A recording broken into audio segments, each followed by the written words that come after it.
আসসালামু আলাইকুম রহমতুল্লাহি ওবরাকাতুহু। সম্মানিত দর্শক শ্রোতা, আপনাদের সকলকে আমন্ত্রণ জানাচ্ছি এটিএন বাংলার নিয়মিত এই আয়োজনে gold mark easy powder drink রমজানের আলো পাওয়ার্ড বাই চুচু। এই অনুষ্ঠানে আমরা প্রতিদিনের মতো আজকেও একটি গুরুত্বপূর্ণ বিষয় নিয়ে আলোচনা করব। আজকের আলোচ্য বিষয় ইসলামে যাকাত আদায়ের গুরুত্ব। এ বিষয়ে আলোচনা করার জন্য আমাদের মাঝে উপস্থিত হয়েছেন প্রথিতযশা একজন আলেম দ্বীন, ঢাকা বিশ্ববিদ্যালয়ের আরবি বিভাগের সম্মানিত অধ্যাপক ডক্টর মোহাম্মদ আব্দুল কাদের স্যার। আসসালামু আলাইকুম ওয়া রাহমাতুল্লাহি ওয়া বারাকাতুহু। ওয়া আলাইকুম আসসালাম ওয়া রাহমাতুল্লাহ। স্যার কেমন আছেন? আলহামদুলিল্লাহ, আপনি কেমন আছেন? জি আলহামদুলিল্লাহ। আপনি জানেন যে মাহে রমাদানে যাকাত আদায় করার মধ্যে অনেক বেশি গুরুত্ব রয়েছে। মুসলিম শরীফের বর্ণনায় হাদিস, রাসূলুল্লাহ সাল্লাল্লাহু আলাইহি সাল্লাম বলেছেন, আয-যাকাতু কান্তারাতুল ইসলাম। যাকাত হচ্ছে ধনী গরিবের মধ্যে সেতু বন্ধন। আমরা তো ইসলামের 5টি ব্যানার অন্যতম এই ব্যানার যাকাত সবসময় আদায় করে থাকি। মাহে রমাদানে আদায় করলে বিশেষ কি সওয়াব রয়েছে? ধন্যবাদ বিজ্ঞ উপস্থাপক, চমৎকার বিষয়।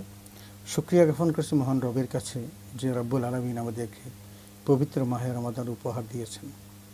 রাসূল আকরাম সাল্লাল্লাহু আলাইহি ওয়াসাল্লাম যেমনটি বলতেন, আতাকুম নিয়ামাতুম মিনাশ শুহুরি শাহরুর রমাদান, তোমাদেরকে সমস্ত মাসগুলোর মধ্যে এই মাহে রমাদান নেয়ামত হিসেবে দান করা হয়েছে। এটা একটা প্রণোদনা প্যাকেজ, বিশাল একটা প্যাকেজ দিয়ে আল্লাহ তাআলা এই মাসটাকে সাজিয়েছেন। আপনি ওই প্যাকেজগুলোর মধ্যে একটা দিক, সেটা হলো যাকাত আদায়ের যে গুরুত্ব, ফজিলত, বিধান, সেটা সম্পর্কে বলছিলেন। আমরা সকলেই জানি যে ইসলামের পঞ্চস্তম্ভের অন্যতম হলো যাকাত, এবং আল্লাহ জাল্লা শাহরুহু পবিত্র কোরআনুল কারীমের যতগুলো জায়গাতে সালাতের কথা বলেছেন, প্রত্যেকটা জায়গাতেই তিনি সাথে সাথে এই যাকাতের কথা বলেছেন। আকিমুস সালাহ ওয়া আতুজ যাকাত, তোমরা নামাজ কায়েম করো, যাকাত প্রদান করো। এটা ইসলামের একটা মৌলিক দিক। ইসলামিক অর্থনীতির ভারসাম্য রক্ষা করার জন্য এবং ধনী দরিদ্রের মধ্যকার বিভেদ দূর করার জন্য, প্রাচীর ভেঙ্গে সকলকে এক কাতারে সামিল করার জন্য, এমনকি ধনী এবং গরিবের মধ্যে সেতু বন্ধন তৈরি করার জন্য এই যাকাতের বিধান প্রচলন করা হয়েছে। আমরা যাকাত শব্দের অর্থ একদিকে পাই নমু, তার মানে বৃদ্ধি পাওয়া, আরেকদিকে যাকাত শব্দের অর্থ হলো পবিত্রতা লাভ করা। আমরা আমাদের যে সম্পদগুলো অর্জন করেছি, এই সম্পদের একটি মাত্র অংশ, তার মানে 100 টাকার 2.5 টাকা, 40 ভাগের 1 ভাগ আল্লাহ রাস্তায়, যদি কোনো মালিকে নেশাব, যদি নেশাব পরিমাণ সম্পদের মালিক যদি থাকেন, তিনি মাত্র 40 ভাগের 1 ভাগ আল্লাহ রাস্তায় দান করবেন। তারাই শুধু যাকাত দিবেন। এবং সেটা হলো এই, যদি কারো কাছে শুধু স্বর্ণ থাকে তাকে 7.5 ভরি স্বর্ণ, যদি শুধু রূপা থাকে তাহলে 52.5 ভরি রূপা, অথবা এই 52.5 ভরি রূপার সম পরিমাণ টাকা। আজকের বর্তমান হিসাব অনুসারে 60 থেকে 70 হাজার টাকা যদি কারো কাছে 1 বছর গচ্ছিত থাকে, ওই ব্যক্তিকেই যাকাত দিতে হবে 2.5%। জি আলহামদুলিল্লাহ স্যার, আপনার কথার মাধ্যমে এই বিষয়টি আমরা স্পষ্ট বুঝলাম। সম্মানিত দর্শক শ্রোতা, 60,000 70,000 টাকা যদি কারো কাছে 1 বছর থাকে, তাকে আল্লাহ সুবহানাহু ওয়া তাআলাকে খুশি করে রাসূলুল্লাহ সাল্লাল্লাহু আলাইহি ওয়াসাল্লামের সন্তুষ্টি অর্জনের লক্ষ্যে যাকাত আদায় করতে হবে।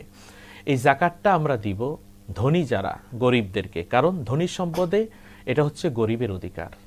দেখতে দেখতে আমরা একটি বিরতিতে যাচ্ছি। সম্মানিত দর্শক শ্রোতা, এটিএন বাংলার পর্দায় আপনারা যারা দেখছেন gold mark easy powder presents রমজানের আলো পাওয়ার্ড বাই চুচু অনুষ্ঠানের এ পর্যায়ে আমরা একটা বিরতি নিচ্ছি। আপনারা আমাদের সাথেই থাকুন। আলহামদুলিল্লাহ, বিরতির পর আমরা আবার ফিরে আসলাম। Gold mark easy powder drink রমজানের আলো পাওয়ার্ড বাই চুচু আজকের আয়োজনে আমরা আলোচনা করছিলাম মাহে রমাদানে যাকাত আদায়ের গুরুত্ব সম্পর্কে। স্যার, আপনি বলছিলেন যে আল্লাহ সুবহানাহু ওয়া তাআলা আমাদেরকে নির্দেশ দিয়েছেন নামাজের মতো করে, যতবার নামাজ পড়ার জন্য বলেছেন ততবার যাকাত আদায় করার জন্য বলেছেন।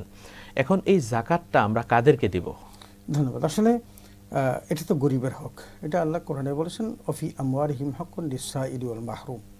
আমরা গরিবদেরকে যাকাত দিচ্ছি, তার মানে এটা এই নয় যে গরিবরা বাধ্য হয়ে আমাদের কাছ থেকে নিচ্ছেন। আসলে বাধ্য হলো আমাদের, যাদের উপর এই দায়িত্ব আছে, তারা গরিবের বাড়ি বাড়ি গিয়ে এটা পৌঁছে দিবেন, এটা হলো নিয়ম। অথচ আমরা তার উল্টোটা করছি, দাওয়াত দিয়ে তাদেরকে এনে পথভ্রষ্ট করে তাদেরকে জমিনে লুটিয়ে দিচ্ছি, অনেকে মারা যাচ্ছে। আলহামদুলিল্লাহ, গত কয়েক বছর যাবত দেখছি না, যদি এমনটা না হয় তাহলেই ভালো।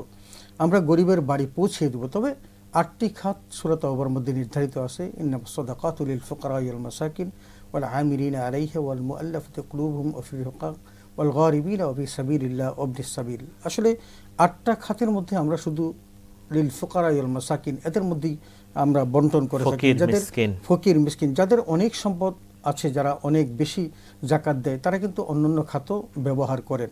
তবে ফকির এবং মিসকিনের মধ্যে আমরা যখন জাকাতটা দেব তখন আমরা সাধারণত একটা জিনিস পরিহার করব, যে সমস্ত ফকিরদেরকে আমরা চিনি না তাদেরকে জাকাত না দেওয়াটাই উত্তম। কারণ আপনি যাকে জাকাত দিচ্ছেন হয়তো তিনি জাকাতের মালিক, ভাসমান যে সমস্ত ফকির এরা কি কত টাকার মালিক এটা আমরা কেউ জানি না, অনেকে বাড়ির মালিক, বাড়িরও মালিক। সুতরাং আপনাকে জাকাত দিতে হবে একেবারে অ্যাবসলিউটলি চিনে বুঝে, যাকে চিনেন যে সে জাকাত খাওয়ার উপযুক্ত। কারণ জাকাত যিনি দিতে না পারেন তিনিই কিন্তু জাকাত খেতে পারেন।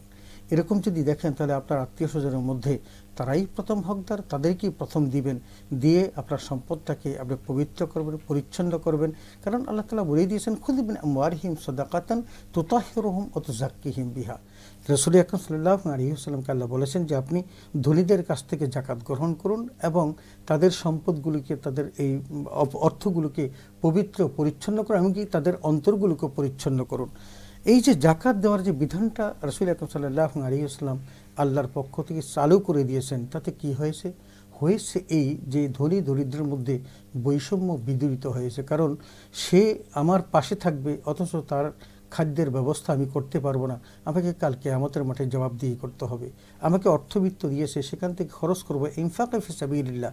এটা মুত্তাকির এক পরিচয় বটে। আল্লাহ তাআলা কোরআনে বলেছেন যে তোমরা তোমাদেরকে যে রিজিক দিয়েছে অমিম্মা রাযাকনাহুম, যে তোমাদেরকে যে রিজিক দিয়েছি সেখান থেকে খরচ করো। এইটা যদি আমরা না করি তাহলে আমাদেরকে অত্যন্ত কঠিন আযাবের সম্মুখীন হতে হবে।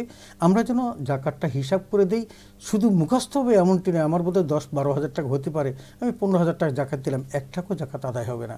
জাকাতের জন্য আপনাকে ডেবিট ক্রেডিট করে তারপরে সারপ্লাস যেটা থাকবে ওখান থেকে জাকাত দিতে হবে। জাকাতের জন্য শর্ত হলো হিসেব করা, এটা হলো ফরজ কাজ। অতএব আমরা যেন সেভাবে জাকাত আদায় করি। জি আলহামদুলিল্লাহ, অনেক গুরুত্বপূর্ণ আলোচনা করেছেন স্যার, আপনাকে অনেক অনেক মোবারকবাদ।